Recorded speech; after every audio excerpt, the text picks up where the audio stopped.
Hello नमस्कार मंडळी, हे बघू शकता मी इथे बनवलेली आहे शेंगदाण्याची चटणी. इथे आहे कैरी आणि ही आहे इडली. बघू शकता तुम्ही.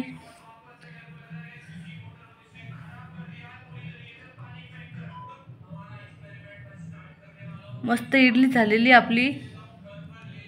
तर चला या आता ही इडली बनवली पिल्लूसाठी. इथे पिल्लू सांगत होता मम्मा मला आज इडली बनव. तर तुम्ही बघू शकता इथे मी इडलीचं ताट काढलेलं आहे आणि आता परत एक दुसरं भांडं लावून देते मी त्याच्यासाठी. तर चला या तुम्ही पण आमच्यासोबत नाश्ता करायला. आणि इडली कशी वाटली आणि इडली कोणती आहे नक्की मला कमेंट्समध्ये सांगा. मी तुम्हाला समोर सांगते. पटापट कमेंट करून सांगा आणि शेवटपर्यंत व्हिडिओ नक्की बघा. हॅलो हाय नमस्कार, मी भाग्यश्री तुमचं नवीन एका व्हिडिओमध्ये खूप खूप स्वागत करते. तर चला आज आहे सोमवार. तर आजपासून आता पिल्लूची शाळा आहे आणि आता मिस्टर ह्या हप्त्यामध्ये घरी आहे. तर मला काही त्याला स्कूलला सोडावं जावं लागणार नाही आहे. तर त्याच्यासाठी आता मला ह्या हप्त्यामध्ये आराम आहे. पण तरी काही घरातली जी काही बाकीची कामं आहेत, दळण वगैरे, तांदूळ निवडणे किंवा अजून काही भरपूर काही कामं असतात, तर ते पण मला आटपायचे आहे. तर इथे ना मला पिल्लूने कालच बोलला होता की मम्मी मला उद्या ना स्कूलमध्ये इडली बनवून द्यायचो. तर मग मी तर कालच मिस्टरांना सांगितलं होतं की जे काही इडलीला सामान लागतं ते मला आणून द्या. तर ते बोलले होते तांदळाची बनव. म्हटलं पण मग तांदूळ आता भिजत जर घातले तर ते उद्या सकाळी होणार नाही, ते उद्या संध्याकाळी होईल. तर मग मी ना वेगळ्या प्रकारची बनवत असते. तर कशाची बनवते तुम्ही हे नक्की सांगा की इडल्या किती प्रकारच्या असतात. तर मी शॉर्टकटमध्ये बनवते. तर हे सांगून तुम्हाला समजलं असेल की मी कोणत्या प्रकारची बनवत असते इडली. तर मी इथे कोणत्या प्रकारची इडली बनवत असते तुम्हाला हे तर कळलंच आहे. तर मग मी ना सकाळी उठले, दात वगैरे घासले, फ्रेश झाले आणि इडलीचं जे काही बॅटर होते ते आवरून म्हणजे भिजवून ठेवलं. फक्त आता पाणी गरम करायला ठेवायचं आणि जे काही आपलं भांडं आहे ते घ्यायचं, त्यात पाणी तापायला ठेवायचं आणि जे काही इडलीचे पात्र आहे त्याला थोडं थोडं तेल लावून ते सर्व भरून त्याच्यामध्ये लावून द्यायचं. तर आता मी नाही ते लावत होती आणि म्हटलं आज एक ब्लॉग पण शूट करावा. तर आज इथे पिल्लूच्या आवडीचं चालू आहे इडली वगैरे. तर खूप दिवस झाले आता मी इडल्या वगैरे बनवल्या नव्हत्या. तर म्हटलं असो त्याला टिफिनला पण होऊन जाईल आणि त्याच्या आवडीचं पण जेवण होऊन जाईल. कसं आवडीचं जेवण असलं म्हणजे थोडं मुलं खातात ना. तर मग इथं माझं आमचा घाणा वगैरे बनवून झाला, त्याला दिलं मी. आणि हे जे काही बाकीचं उरलेलं बेटर होतं तर मी ते लावून घेणार होते. म्हटलं परत ते थोडंसं तसं मागे पडून जातो. तर इथे ना मिस्टर आमचं इथं काहीतरी वेगळंच बोलणं चालू होतं कॉमेडीसारखं. तर मग जसं आमचं काहीतरी चांगलाच विषय चालू होता म्हणून मग मी तर आता व्हॉइस ओव्हर करत आहे.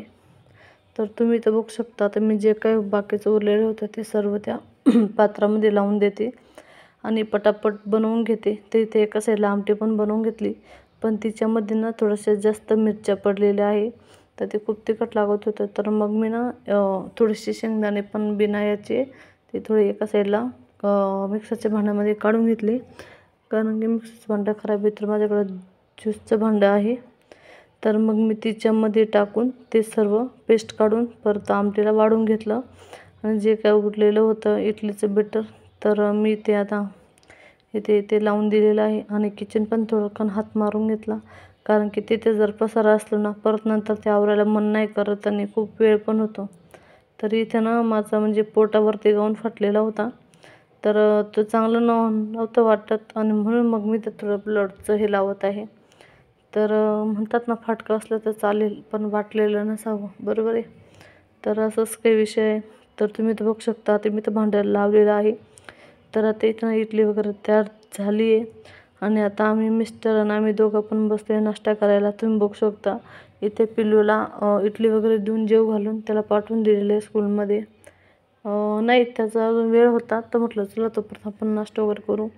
तर तिच्यामधली जी काही उरलेली इडली होती तर आम्ही तिचा नाश्ता वगैरे केला. त्याच्यानंतर कपडे वगैरे धुतले, सर्व मस्तपैकी आवरून घेतलं. 2-4 चपात्यांचं पण ठेवलं पीठ. चपात्या नव्हते केला, मला फक्त बाजरीच्या भाकरी करायच्या होत्या.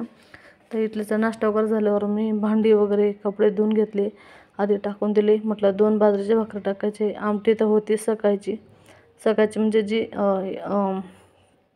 इडलीसाठी बनवलेली भाजी होती तर आम्ही तिच्यामध्येच खाल्लेलं आहे. म्हटलं कुठं आता डबल भाजी करावा आणि करायला पण काही नव्हतं. आता एकाच टायमाला जर 2-3 भाज्या खाल्ल्या तर नंतर काय करायचं. तर म्हणून मी थोडीशी कामटी पण शिल्लकच झाली होती. तर म्हटलं जाऊ द्या, होऊन जाईल एवढ्यात. तर मिस्टरांनी पण नाश्ता केला. त्यांना पण जास्त भूक नव्हती. तर त्यांना विचारूनच मी इथं 2 भाकरी केल्या होत्या बाजरीच्या. तर तुम्ही आता इथं बघू शकता, एक भाकर तव्यावरती टाकलेली आणि अजून एक भाकर खाली माझी तयार करायचं काम चाललेलं आहे. तर मला बाजरीच्या भाकरी नक्की येतात का, नक्की संपूर्ण बघा आणि कशा येतात नक्की कमेंट्समध्ये सांगा. तर माझा असा काही असतो हे म्हणजे जसं डेली रुटीन, पण तरी मी याच्यामध्ये चहा पाण्याचा व्हिडिओ ॲड नाही केलेला आहे. जर तुम्हाला बघायचं असलं सकाळपासून तर नक्की मला कमेंटमध्ये सांगत जा. मी नक्की तुमच्यासाठी संपूर्ण व्हिडिओ ॲड करत जाईल. आणि तर आता इथे मी माझी एक भाकरी भाजून झालेली आहे आणि आता इथे माझ्या 2 भाकरी झालेल्या आहे. तर इथे चला मी आता पटपट किचन वगैरे आवरून घेते. थोडंसं बसते. आता माझा नाश्ता झाला आहे तर मला काही जास्त भूक नाही आहे. आणि आज मी भरपूर असे भांडे घासलेले आहे, कारण की आज तेलाची कॅटली वगैरे सर्वच घासून घेतलं. मी हप्त्यातून 1-2 वेळेस कॅटलीला हात मारत असते. नाही तर कारण की कसं आहे, भरपूर असं तेलकट होतं. तर ते कॅन पण खूप चिकट झाली होती. तर इथे कॅन वगैरे जेवढे भांडे होते ना, बघायचं काम नाही. मी त्या भांड्यांचा शूट नाही घेतला. तर म्हटलं नको काय तुम्हाला सारखं तेच दाखवायचं तुम्ही.